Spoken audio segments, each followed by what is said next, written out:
থেকে ফয়েজ বরকত লাভ করেন। আপনি কি করবেন? শেষ রাত্রে রাত্র 2:30 থেকে 3টার মধ্যে উঠে যাবেন।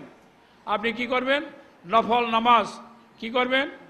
শেষ রাত্রে তাহাজ্জুদের নামাজ আদায় করে আপনি জিকিরে বসে যাবেন।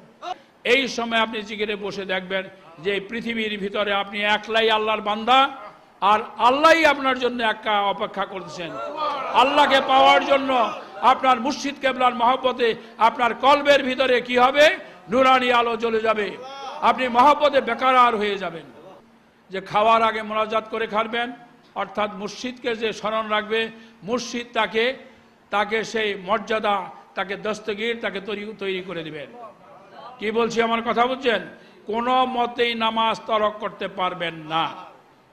দরবার শরীফে তো নাওই, বাড়িতে যেখানে থাকেন দুনিয়ার কাজের মাধ্যমে আজানের সাথে সাথে কাজ ছেড়ে দিবেন, নামাজে মগ্ন হয়ে যাবেন।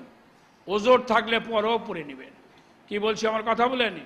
তবে একটা কথা কিন্তু মনে রাখেন বাবা, ওয়াকিমুস সালাত ওয়াতুজ যাকাত। আমরা নামাজ পড়ি, কিন্তু অনেকেই নামাজ পড়ে কিন্তু যাকাত দেয় না। আপনার আয়ের 40 ভাগের 1 ভাগ অবশ্যই আপনার যাকাত দিতে হবে। ওয়াকিমুস সালাত ওয়াতুজ যাকাত, নামাজের সঙ্গে যাকাত সম্পৃক্ত।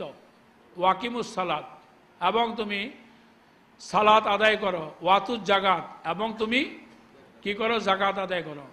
আর হইল কি যে আল্লাহকে যে স্মরণ সবসময় কিন্তু আমাদের শুকরির মধ্যে থাকতে হবে।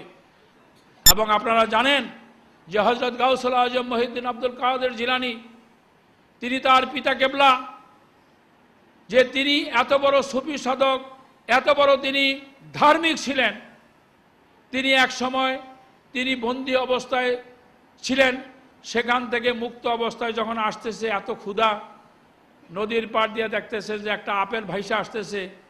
এই পিসা হুজুরের পিতা কেবলা আপেলটা ক্ষুধার জ্বালায় খেয়ে ফেলছেন।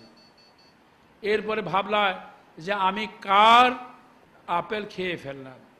নদী যেই দিক থেকে প্রবাহিত হইতেছিল, তিনি সেই দিকে অগ্রসর হয়ে মালিকের কাছে গেলেন।